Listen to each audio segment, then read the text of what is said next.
Introduction means the knowledge of judiciary, executive and legislation. I am Pallavi with you again with the lecture series of Indian Penal Code 1860. हमने section 299 और 300 के दो videos complete कर लिए, यानी इनका introduction भी हमने देख लिया था। उसके बाद हमने सेक्शन 299 क्या बोलता है और सेक्शन 300 भी क्या बोलता है ये देख लिया था। हमने सेक्शन 300 आधा कंप्लीट किया था, उसमें हमने देखा था कि कौन से कल्पेबल होमिसाइड मर्डर माने जाएंगे। आज हम देखेंगे कि कौन से कल्पेबल होमिसाइड मर्डर नहीं माने जाएंगे, यानी कि when culpable homicide is not amounts to murder.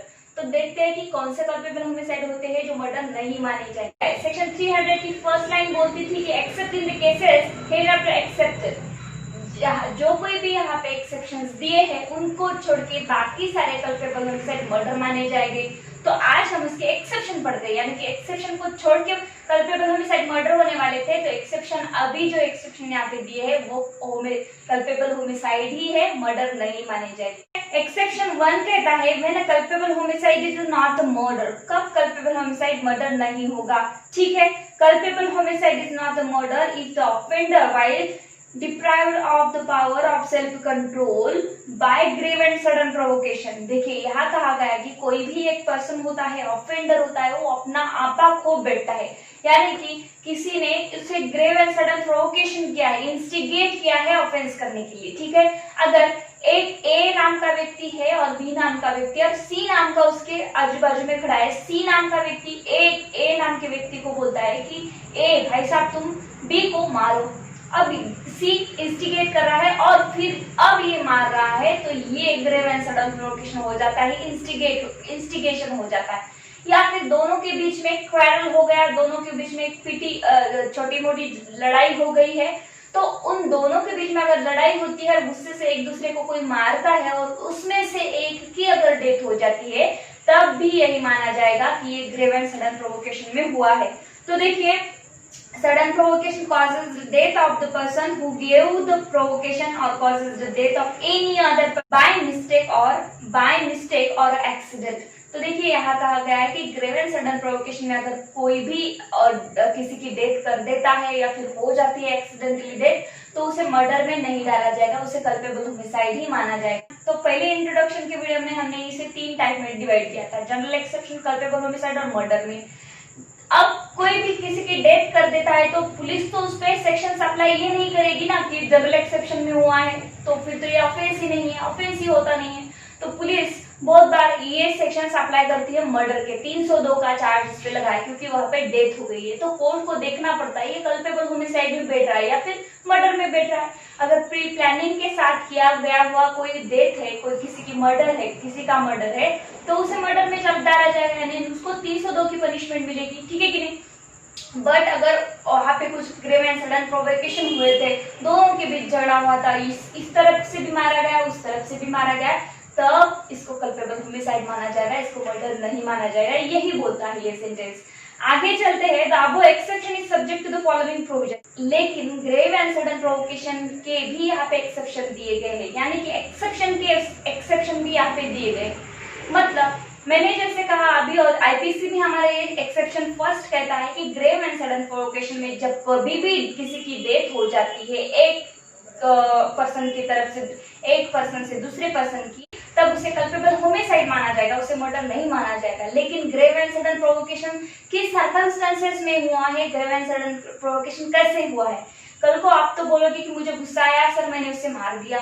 ठीक है कि नहीं? ये क्या ग्रेव एंड सडन प्रोवोकेशन है? हाँ, यहाँ तो भी गुस्सा तो है, वहां पे भी गुस्सा था, यहाँ पे भी गुस्सा है, लेकिन ये ग्रेव एंड सडन प्रोवोकेशन नहीं है। किसी ने आपको इंस्टिगेट नहीं किया, आपको खुद ही गुस्सा आया है। तो देखिए यहाँ पे एक एग्जांपल देख लेते हैं हम। ए और बी में अगर कोई झगड़ा होता है आज के दिन पे, अब झगड़ा खत्म हो गया, उनका गुस्सा भी खत्म हो गया, अपने अपने घर पे चले गए। ठीक है कि नहीं? अब साइंटिफिकली अगर देखा जाए तो गुस्सा थोड़े टाइम के लिए रहता है, बहुत ज्यादा टाइम के लिए नहीं होता है गुस्सा, एक नेचुरल थिंग है। तो दोनों भी अपने अपने घर पे चले गए। घर पे जाने के बाद 3 दिन के बाद ए को लगा कि अरे मुझे तो उसका बदला लेना है, उस दिन झगड़ा होता, आज उसको गुस्सा आ गया 3 दिन के बाद, और फिर 3 दिन के बाद उसने प्लानिंग करा कि अब मुझे ऐसे ऐसे बी को मारना है, फिर वो उसने शूट किया, बी को मार डाला, ये मर्डर में चला जाएगा। तो ये ग्रेव एंड सडन प्रोवोकेशन का एक्सेप्शन है। खुद ही खुद को गुस्सा कर रहे हो किसी को मारने के लिए। वैसे तो गुस्से से ही मारा जाता है कोई भी, लेकिन ये गुस्सा किस प्रकार का था, गुस्सा कब आया था, क्या दोनों ही तरफ से गुस्सा था, ये भी देखा जाएगा।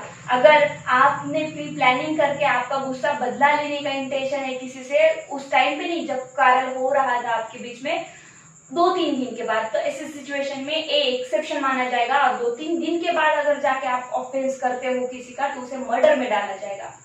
Sudden and grave sudden fight जब हो रही है आप दोनों के बीच में, तब अगर आप हाथापाई कर रहे हो, कारल हो रहा है और एक पर्सन उसमें से गिर के मर जाता है, उसको पत्थर लगता है और मर जाता है, तो इसे कल्पेबल होमिसाइड में डाला जाएगा। डेथ तो दोनों भी जगह हो रही है, गुस्सा तो दोनों ही जगह पे है, लेकिन गुस्से का नेचर जो है वो अलग अलग है, ठीक है कि नहीं। उस टाइम पे दोनों की तरफ से वार हो रहा था, तब जिस टाइम पे दोनों भी तरफ से सडन एंड ग्रेव प्रोवोकेशन में फाइट हो रही थी, तब उसे कल्पेबल होमिसाइड में डाला जाएगा। और अगर उसके बाद 3-4 दिन के बाद अगर आप उस पर गुस्सा कर रहे हो, प्री प्लानिंग के साथ जा रहे हो उसको मारने के लिए, 3 दिन के पहले का गुस्सा निकालने, तो उसे मर्डर में डाला जाएगा, ठीक है। तो ये पहला एक्सेप्शन है, that the provocation is not such और voluntary provoked by the offender as an excuse for killing or doing harm to any person। देखिए ये वॉलंटरी नहीं होना चाहिए, मतलब 3 दिन के बाद खुद ही गुस्सा आया और खुद ही जाके उसे मार रहे हो, तो ये नहीं, किसी ने आपको प्रोवोक किया हुआ हो, किसी ने इंस्टिगेट किया हो, आपको गुस्सा दिलाया हो, ठीक है कि नहीं। इस सिचुएशन में इस ऐसे डिवाइड किया जाएगा, मर्डर में या फिर कल्पेबल होमिसाइड में, ठीक है। तो देखिए यहाँ पे हम बी इलस्ट्रेशन देखते हैं। Y gives the grave sudden provocation A, Y ने ग्रेव एंड सडन प्रोवोकेशन किया, गुस्सा दिला दिया ए को। A on the provocation fires a pistol at Y, ए ने पिस्तौल चला दी वाई पे। अब neither intending nor knowing him to be likely to kill Z, who is in near him, देखिए वाई के बाजू में झेड खड़ा था। अब झेड को मारने का ए का कोई भी इंटेंशन नहीं था, ए ने गुस्सा दिलाया तो ए पे पिस्तौल चला दी थी, वाई ने गुस्सा दिलाया था तो वाई पे पिस्तौल चला दी थी। तब आगे क्या होता है, but out of site A kills Z, लेकिन ए ने तो झेड को अब किल कर दिया है, ए ने तो डेथ कॉज कर दी झेड की। अब क्या होगा, A kills Z here, A has not committed a murder but merely culpable homicide. देखिए यहाँ कहा गया है ए पे अब डेथ के चार्जेस तो नहीं लगेंगे, लेकिन कल्पेबल होमिसाइड के चार्जेस लगेंगे। तो ये सेक्शन मैच करता है एक्सेप्शन 1 से। मर्डर के चार्जेस क्यों नहीं लगेंगे, कि उसकी कोई प्री प्लानिंग नहीं थी कि झेड को मारने की, वो बीच में आ गया और उसकी डेथ हो गई। तो देखिए और वो भी डेथ कैसे हो गई है, ग्रेव एंड सडन प्रोवोकेशन में, क्योंकि वाई ने उसे गुस्सा दिलाया था, वो वाई को मारना चाहता था।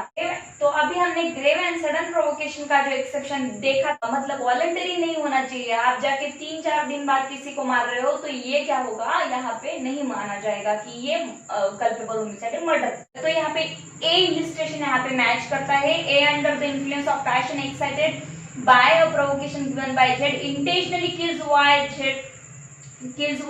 Z's child. This is a murder in smash as the provocation was not given by the child and the death of the child was not caused by accident or misfortune in doing an act caused by the provocation। देखिए यहाँ कहा गया है कि A और Z के बीच में कुछ झगड़ा हुआ था, क्वारल हुआ था, उन दोनों के बीच में ग्रेव एंड सडन प्रोवोकेशन था, दोनों को कुछ करना चाहिए था एक दूसरे को, लेकिन इसने क्या किया, जेड के चाइल्ड को मार दिया। तो ये बोला जाएगा कि ये कल्पेबल होमिसाइड नहीं है, इसे मर्डर माना जाएगा, ठीक है कि नहीं। ये ग्रेव एंड सडन प्रोवोकेशन नहीं था, ये वॉलंटरी गुस्सा था आपका जो आपने जिसके साथ झगड़ा हुआ उसके बच्चे पे निकाला आपने, ठीक है। तो ये ग्रेव एंड सडन प्रोवोकेशन का यहाँ पे डिफेंस आप नहीं ले सकते कल्पेबल होमिसाइड के लिए, यहाँ पे इसे मर्डर माना जाएगा। सेकेंड एक्सेप्शन है ग्रेव एंड सडन प्रोवोकेशन का, that the provocation is not given by anything done in obedience to the law or by a public servant in the lawful exercise of power of such a public servant। तो देखिए यहाँ पे क्या हुआ, एक आपके घर पे एक पुलिस आया आपको अरेस्ट करने के लिए, वो अरेस्ट करने आपको आया है इसलिए आपको गुस्सा आ गया। वो तो बेचारा अपनी पब्लिक सर्वेंट की ड्यूटी निभाने आया है, लेकिन उसने आपका हैंडकफ किया, आपका हाथ पकड़ा अरेस्ट करने के लिए, तब आपको गुस्सा आया और आपने उसकी डेथ करा दी, आपने ही पुलिस को मार दिया। अब आप जाके डिफेंस ले रहे हो कोर्ट में, सर मुझे तो गुस्सा आया था, मैंने तो ये ग्रेव एंड सडन प्रोवोकेशन में किया है। मुझे तो गुस्सा आया था, अब मैं क्या करूँ, गुस्सा आया तो यहाँ पे तो आईपीसी बोलता है गुस्से में अगर कोई भी काम कोई करता है तो उसे कल्पेबल होमिसाइड में डाला जाएगा। ग्रेव एंड सडन प्रोवोकेशन में कोई अगर काम करता है कुछ गलत, उसे कल्पेबल होमिसाइड में डाला जाएगा। लेकिन आईपीसी ने यहाँ पे एक्सेप्शन भी दिया है उसको कि यहाँ पे ग्रेव एंड सडन प्रोवोकेशन की भी एक्सेप्शन, अगर पब्लिक सर्वेंट उसके लॉफुल एक्सरसाइज में कुछ काम कर रहा है तो वहां पे ये डिफेंस आपका नहीं चलेगा। अगर आप उसकी डेथ कॉज करते हो तो इसे मर्डर माना जाएगा, नॉट द कल्पेबल होमिसाइड। ठीक है, थर्ड एक्सेप्शन है ग्रेव एंड सडन प्रोवोकेशन का, that the provocation is not given by anything done in the lawful exercise of the right of private defence. देखिए, राइट ऑफ प्राइवेट डिफेंस का एक separate exception भी IPC में इसके लिए दिया गया है, लेकिन ये राइट ऑफ प्राइवेट डिफेंस है, ये थोड़ा डिफरेंट है। यहाँ पे कहा गया है कि आप किसी को ऑफेंस करने जा रहे हो, आप किसी को इंजरी करने जा रहे हो, और जब वो इंजरी आप किसी को करने जा रहे हो तो उस पर्सन को तो गुस्सा आएगा ही, वो तो नहीं बोलेगा कि आओ और मुझे मारो। आप किसी को इंजरी कर रहे हो तो वो भी उसका सेल्फ डिफेंस यूज करेगा, और पहले तो शुरुआत आपने की है इंजरी करने की, उसके बाद अगर वो पर्सन जो विक्टिम है वो पर्सन अगर उसका right to private defence use करने के लिए आपको इंजरी करता है, और जो इंजरी उसने आपको और जो राइट उसने आपको इंजरी करने के लिए यूज किया है उसके वजह से आपको गुस्सा आ गया, ठीक है कि नहीं, तो उसकी वजह से अगर आपको गुस्सा आ गया है तो ये भी आपका डिफेंस नहीं माना जाएगा। ठीक है, फिर आप कोर्ट में जाके बोलोगे सर मैंने तो उसे सिर्फ एक थप्पड़ मारने के लिए गया था, उसे इतना गुस्सा आ गया कि उसने मुझे मार दिया। अब उसने मुझे मारा तो मुझे इतना ज्यादा गुस्सा आ गया कि मैंने उसकी डेथ ही करा दी। अब कोर्ट में जाके आप बोल रहे हो कि मुझे ग्रेव एंड सडन प्रोवोकेशन मैंने किया है, तो कोर्ट बोलेगी भाई उसने उसका right to private defence use किया और उसका गुस्सा आपको आया, अब ये नहीं चलेगा, ये भी मर्डर माना जाएगा, ये भी कल्पेबल होमिसाइड में नहीं डाला जाएगा। देखिए सेक्शन 100 में देखते हैं कि हम राइट टू प्राइवेट डिफेंस में डेथ कब तक कॉज कर सकते हैं किसी की, अगर किसी महिला को कोई छेड़छाड़ कर रहा है और उस महिला को ये लगता है कि ये जो पर्सन है मुझ पे रेप का ऑफेंस करने वाला है, तो वो महिला right to private defence use करेगी। राइट टू प्राइवेट डिफेंस वो महिला जब उस ऑफेंडर के ऊपर यूज कर रही है तो उस ऑफेंडर ने उस महिला की डेथ करा दी। अब आप कोर्ट में मैटर चला गया, कोर्ट में मैटर जाने के बाद आप बोलते हो कि उसने right to private defence use किया और मुझे चोट लगी तो उस चोट की वजह से मुझे गुस्सा आ गया और मैंने उसकी डेथ करा दी। तो ऐसे सिचुएशन में भी ग्रेव एंड सडन प्रोवोकेशन का डिफेंस कोई भी नहीं ले सकता, इसे प्योरली मर्डर माना जाएगा। तो यहाँ पे जो सेकंड एक्सेप्शन है जो कि पब्लिक सर्वेंट के लॉफुल पावर से डील करता है, उसे सी इलस्ट्रेशन मैच करता है। सी इलस्ट्रेशन हम पढ़ते हैं, A is lawfully arrested by Z, a bailiff. A is excited to sudden and violent passions by the arrest and kill Z. This is a murder. Is smash as a provocation was given by a thing done in a public servant in the exercise of the right to private, in the exercise of his power. तो देखिए यहाँ कहा गया है कि अगर बेलीफ arrest करने जा रहा है, जैसे कि मैंने अभी एग्जांपल बताया था, वैसे सेम ही ये इलस्ट्रेशन मैच करता है। कोई अरेस्ट करने गया और आपने ग्रेव एंड सडन प्रोवोकेशन में उसकी ही डेथ करा दी, ठीक है। अब जो थर्ड यहाँ पे एक्सेप्शन था राइट टू प्राइवेट डिफेंस का, जो मैंने अभी एक एग्जांपल बताया, उसे ई इलस्ट्रेशन मैच करता है। A attempt to pull a Z's nose, Z in the exercise of right of private defense lays hold of A to prevent him from doing so. A is moved to sudden and violent passion in consequences and kills Z. This is a murder. Is smashed as the provocation was given by a thing done in the exercise of right of private defense. देखिए यहाँ कहा गया है कि A ने Z का नाक खींचा, ठीक है कि नहीं। अब Z बोल रहा है मत कर, वो नहीं सुन रहा है, तो जेड ने क्या किया, थोड़ा right to private defence use किया। इससे right to private defence use किया, इसलिए ए को गुस्सा आ गया और ए ने जेड की डेथ करा दी। तो ऐसा राइट टू प्राइवेट डिफेंस अगर कोई यूज करता है और तब आप बोल रहे हो कि इसने right to private defence use किया इसलिए मुझे गुस्सा आ गया, तो ये गुस्सा नहीं माना जाएगा, ये सडन फाइट नहीं मानी जाएगी और ये ग्रेव एंड सडन प्रोवोकेशन नहीं माना जाएगा, यानी कि आपको कल्पेबल होमिसाइड का डिफेंस नहीं मिलेगा। इस यहाँ पे ऐसे सिचुएशन में आप किसी की डेथ करते हो तो आपको मर्डर के चार्जेस लगेंगे, ठीक है। यहाँ पे एक एक्सप्लेनेशन दिया है, whether the provocation was grave and sudden enough to prevent the offense from amounting to murder is a question of fact। देखिए ग्रेव एंड सडन प्रोवोकेशन जो हो रहा है और उसमें मर्डर हो रहा है, और मर्डर जो है कैसे हुआ, क्यों हुआ, और ये क्वेश्चन ऑफ फैक्ट माना जाएगा। मतलब गुस्सा क्यों आया, कैसे आया, कितना आया था, क्या सफिशिएंट गुस्सा था, क्या सफिशिएंट क्वारल था, इतना गुस्सा आने के लिए कि किसकी डेथ ही करा दे आप, ठीक है कि नहीं।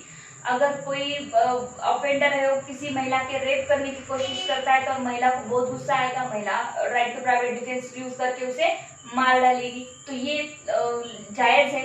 लेकिन कुछ भी नहीं हुआ है, छोटा मोटा गुस्सा आया, उसमें अगर आप किसी की डेथ करा देते हो तो ये क्वेश्चन ऑफ फैक्ट है। वहां की सिचुएशन देखी जाएगी, क्या सच में दो पार्टी में क्वेरल हुआ था, वो इतना गुस्से के लायक था कि किसी की डेथ करा दी जाए, ठीक है। तो ये एक्सप्लेनेशन होता है। तो फ्रेंड्स, आज का लेक्चर हम यही खत्म करते हैं। अगर आपको मेरे वीडियोस पसंद आते हैं तो लाइक कर देना और सब्सक्राइब कर देना और बेल आइकन का बटन जरूर दबाना, ताकि आगे के लेक्चर्स आपको जल्दी से अवेलेबल हो जाए और उसका नोटिफिकेशन मिल जाए। Thank you so much.